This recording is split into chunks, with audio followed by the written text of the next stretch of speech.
Hello, everyone. This is Mr. Haley coming to you live and direct from Google Slides and Screencastify.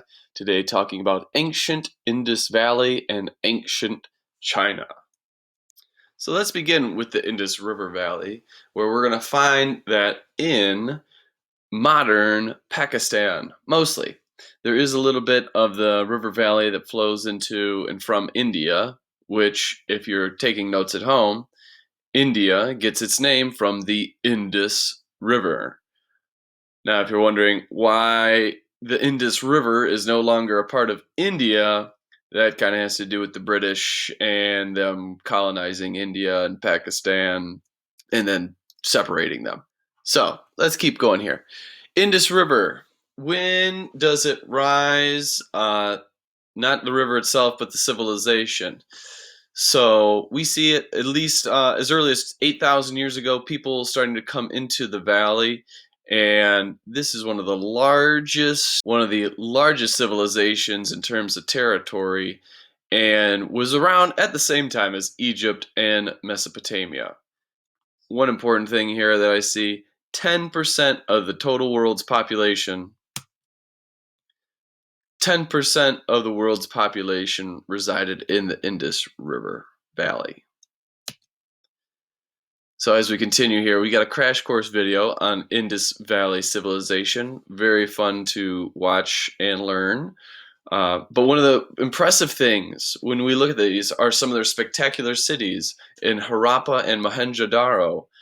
One thing that you see that we have today that they were doing 5,000 years ago is this well-planned street grid where the north, south, east, west streets are aligned with that, and a drainage or sewer system that you don't see again until the Romans come around a few thousand years later.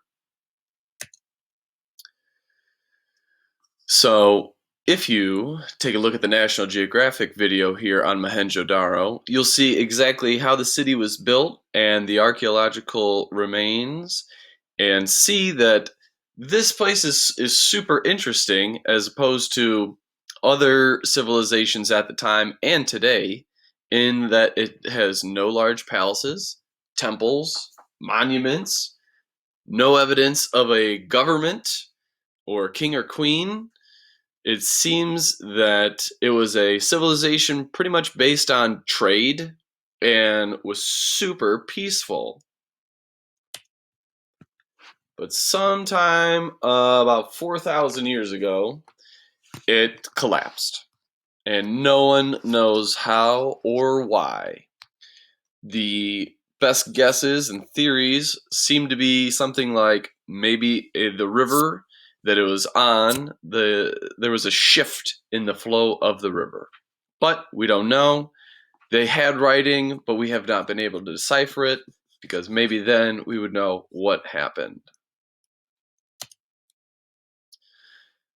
So, one thing that we can see, though, that happens at the end of their collapse is the arrival of Aryans.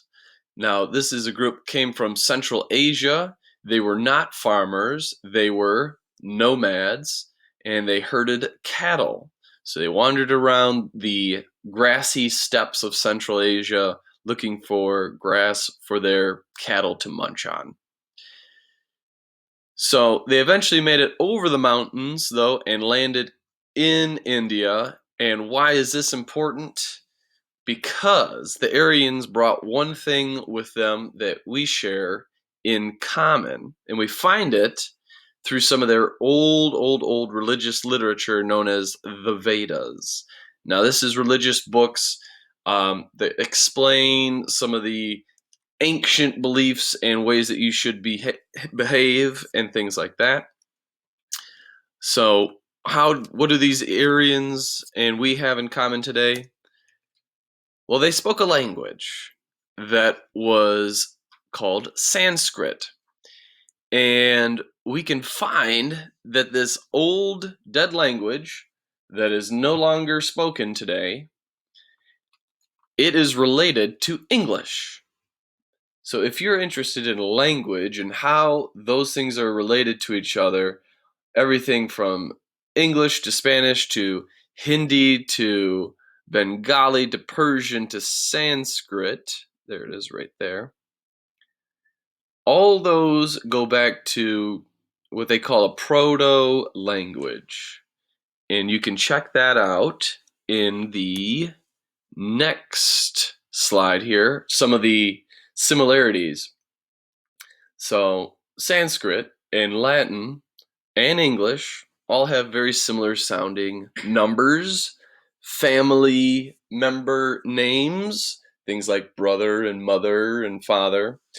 But we can see that Sanskrit, trias, Latin, trace, and three. But of course, maybe if you're in Canada, that's tree. So you can see similarities there. You can see similarities in other numbers. And all this got discovered by a guy who was hanging out in India at the time, a British judge, William Jones. This is, of course, while Britain was doing their best to colonize places.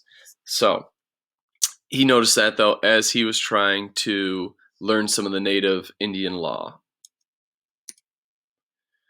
Awesome video here about Proto-Indo-European language. You can get a great explanation. You can also see some of the words that have been around for a very, very, very long time that are all related on that very cool infographic. So where are these languages that are related? Awesome map here that you can find. All these are Indo-European languages, all these different colors with their different kinds of branches, and a TED Talk on how languages change and evolve. Check that out. So once we've got, though, the end of this Vedic period, which is when the Aryans are kind of wrapping up their time, we've got Hinduism starting to take root in India. So very cool video on how Hinduism spread and how it's related to the Buddha and Buddhism. But we can tell today that Hinduism is the world's oldest religion, 4,000 years old, and over 900 million followers, making it the third largest behind Christianity and Islam. So, moving on from India, we find ourselves in China. Now, ancient China is a little bit different from Mesopotamia, Egypt, and the Indus Valley because it does show up a little bit later than those civilizations, but it does share one commonality in that it is on another river in river valleys.